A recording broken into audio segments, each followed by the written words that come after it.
Muy bien, este es un ejemplo de solución de circuitos de CD por el método de reducción de resistencias y ley de Ohm.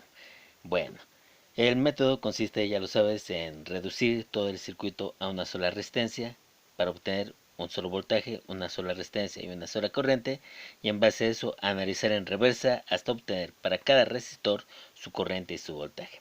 Entonces vamos a comenzar. Aquí tenemos el circuito, nos dice que la fuente de voltaje es de 10 volts y todas las resistencias son de 2 ohms.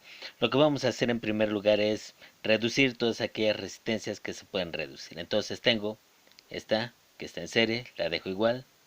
Esta está en paralelo, sería este su equivalente. El paralelo sería, todas las resistencias son de 2 ohms, aquí dice. Entonces, para reducir esta sería el inverso de 1 entre 2 más 1 entre 2. El inverso de la suma de los inversos. 2, 1 medio, más 2, 1 medio. Ok, 1 medio es 0.5 más otro 0.5 es 1, el inverso es 1. Entonces, esta resistencia es de 1 ohm.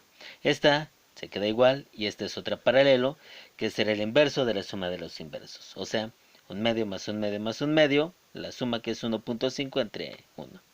Y me da 0.67 ohms. Listo, aquí ya lo tengo. Ahora, todas quedan en serie, se reducen a una sola resistencia. Que va a ser igual a la suma de todas las resistencias. 2, 4, 5, 5.67 ohms. Entonces tengo una sola resistencia, un solo voltaje. Con este voltaje y esta resistencia, aplicando la ley de Ohm, calculo la corriente. I es igual al voltaje 10 entre la resistencia 5.67 ohms, me da 1.76 amperes. Una vez que ya tengo la corriente del circuito reducido, tengo que irme en reversa, analizando a las reducciones de circuitos previas. Así, por ejemplo, esta reducción, este circuito, ¿de dónde vino? Vino de este, que he reproducido así, aquí. Le pongo los mismos valores de resistencia, 2, 1, 2, 0.67.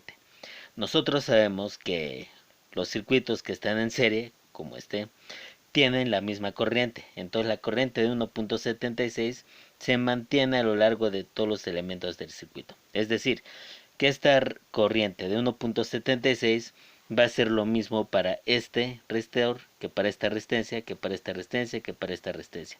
La corriente de 1.76 afecta a todos. Ahora, con esta corriente y con esta resistencia puedo sacar la caída de voltaje. ¿Cómo sacamos la caída de voltaje? Si I es igual a voltaje entre resistencia, entonces si yo despejo el voltaje va a ser igual a I por R. De forma tal que si multiplico para esta resistencia y 1.76 por 2 me da la caída de voltaje de 3.52 volts. Para esta otra resistencia, voltaje es igual a I 1.76 por R que es 1, es 1.76 volts. Para esta que es de 2, su caída de voltaje va a ser igual a 1.76 por 2, 3.52 volts.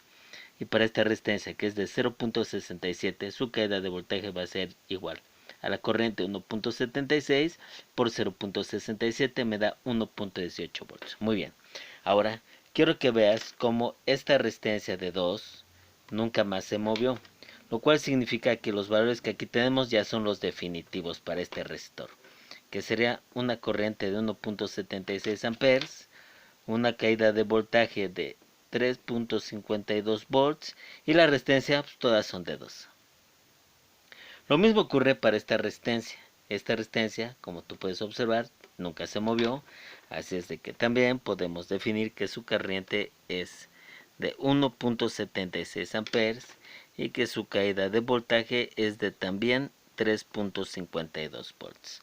La resistencia es de 2. Así lo dice. Lo podemos escribir, pero ya lo sabemos, ¿no?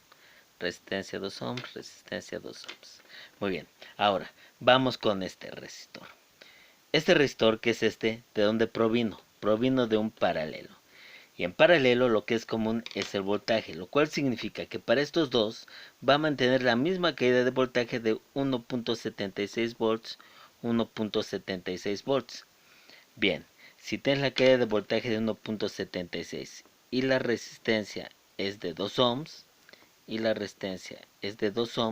entonces puedes calcular de aquí la corriente por medio de la ley de Ohm. Y es igual a voltaje 1.76 entre resistencia, que es 2. Se me da una corriente de 0.88 amperes. Y lo mismo aquí. Intensidad de corriente es igual a voltaje, 1.76 entre 2 me va a dar 0.88 amperes de corriente. Ok. Finalmente, para este elemento, ya ves que tengo casi todo lleno, nada más me falta este elemento. ¿De dónde viene? Viene de aquí. ¿Ok? Este provino de un paralelo. Y en paralelo sabemos que las caídas de voltaje son iguales. O sea que todos estos van a tener una caída de voltaje de 1.18 volts. Es la misma para las tres, pero por espacio nada más le pongo una. Los resistores son de 2 ohms todos, también. Esto es para los tres. Y entonces la corriente va a ser igual al voltaje, 1.18 entre la resistencia, que es 2. Las tres corrientes de aquí van a ser igual a 0.59 amperes. Esta y esta es la misma corriente de 0.59 amperes, 0.59 amperes, 0.59 amperes. ¿Ok? Una vez que tengo para cada resistor su corriente y su voltaje, he terminado el problema.